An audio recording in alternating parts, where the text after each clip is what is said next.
Hello class 9th. Today we are going to start with new chapter 9, the Mughal Empire. Today's topic is Introduction of the Mughal Empire, Sources. We will discuss the following points. So the objectives of today's topic are literary sources, Abul Fazl, Aine Akbari, monuments, the Taj Mahal, Red Fort, Jama Masjid. Now we will discuss the following key terms. Number 1, Aine Akbari, a detailed document recording the administration of the Mughal Empire under Emperor Akbar, written by his courtier Abul Fazl in the Persian language. Number 2, Mausoleum, tomb.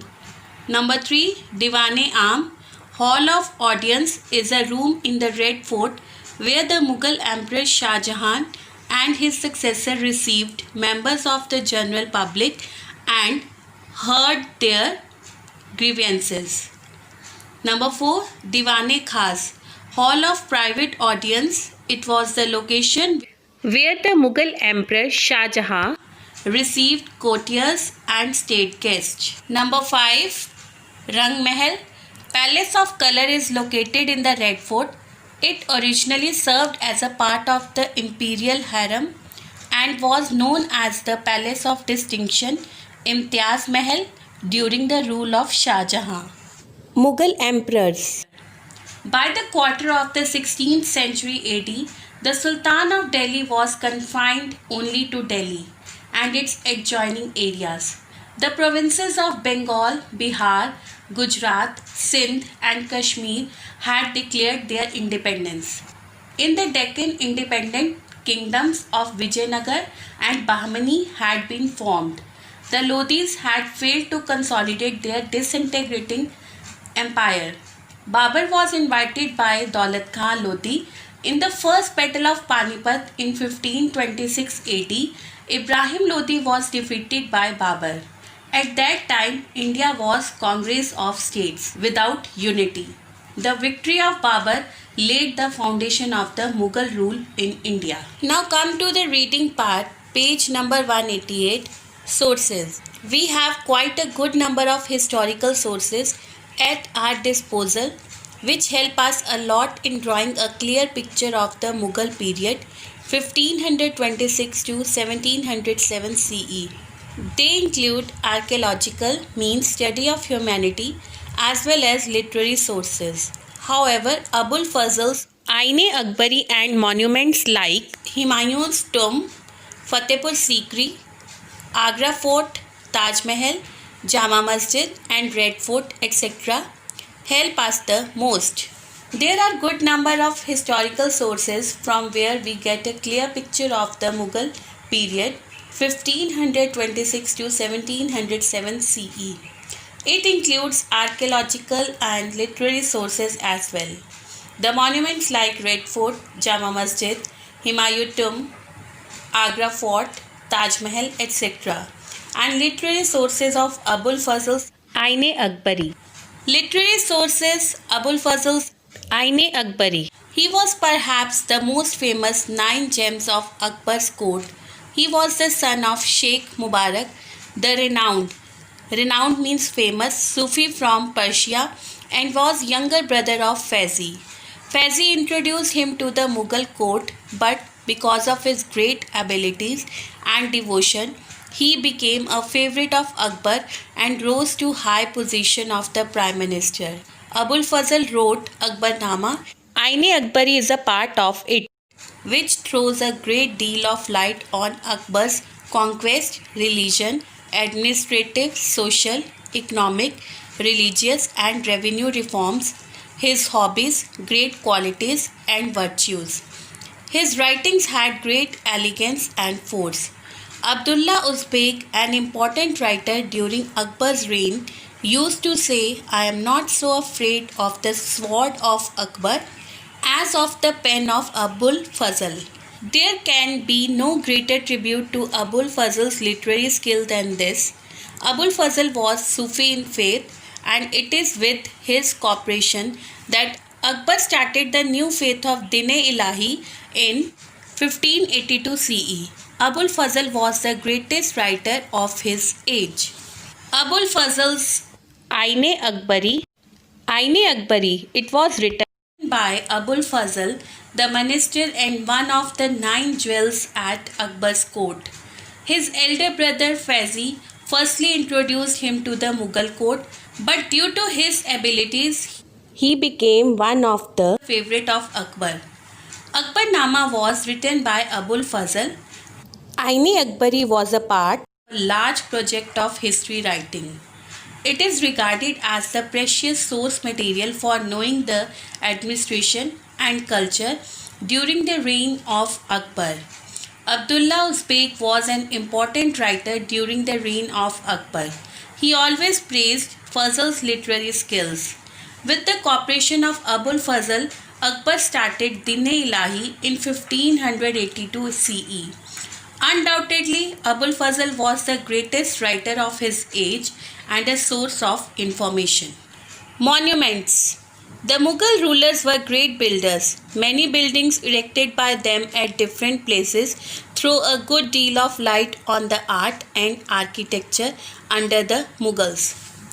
Under the Mughals, many buildings were constructed at different places which showed great art and architecture work like the Humayun Tomb, the Agra Fort, Fatehpur Sikri, the Taj Mahal, Red Fort, Jama Masjid. In this video, we will discuss about the Taj Mahal, Red Fort and Jama Masjid. The Taj Mahal. Of all the structures erected by Shah Jahan, there is none that can be compared with Taj Mahal at Agra. Because of its unique charm, it is counted as one of the wonders of the world. The mausoleum, it means tomb, built in pure white marble, was erected by Shah Jahan in memory of his beloved wife Mumtaz Mahal on the bank of the Yamuna. The Taj Mahal, it was built by Shah Jahan in memory of his beloved wife Mumtaz Mahal. It is the tomb of both Mumtaz Mahal and Shah Jahan, built in pure white marble. It is built at Agra on the banks of the river Yamuna. The entire structure of Taj Mahal is made of marble and the walls are decorated with floral designs made of precious stones. Red Fort. This fort, built of red sandstone, stands in Delhi on the bank of the Yamuna. It contains various beautiful buildings like those of Rang Mahal, the Moti Mahal, the Diwan-e-Aam, the Diwan-e-Khas and a number of other buildings built at an enormous cost. The Diwan-e-Khas is the most ornamental of Shah Jahan's buildings. It was decorated with valuable stones and gems and gold and silver linings. A water channel made of marble still runs through it, which once added to its beauty when the water used to flow in it. The following Persian verse means poetry, which is engraved means inscribed on one of its walls, fully justified its exceptional beauty. If there is paradise anywhere on earth, it is this, and it is this. Red Fort. Red Fort is an important historical monument. It was built by Shah Jahan after he decided to shift his capital to Delhi. It is located on the banks of the Yamuna. Red sandstone and marble were used in its construction. It contains various beautiful buildings like those of Rang Mahal, Moti Mahal. Among the many impressive buildings in the complex are Diwan-e-Aam and Diwan-e-Khas. The Diwan-e-Khas is the lavishly ornamented hall where the peacock throne was placed. The hall was used by the emperor to give audience to the princes of the royal family, nobles, and other important dignitaries. A water channel made of marble still runs through it. Jama Masjid.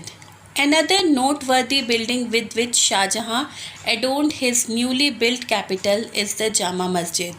It is the one of the largest mosques in India and was completed in 10 years at a cost of about 10 lakh of rupees.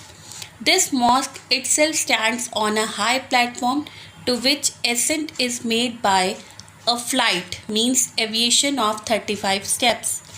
It was designed to attract the eye of the faithful from afar means to a distance, and proclaim means publicly the glory of Islam.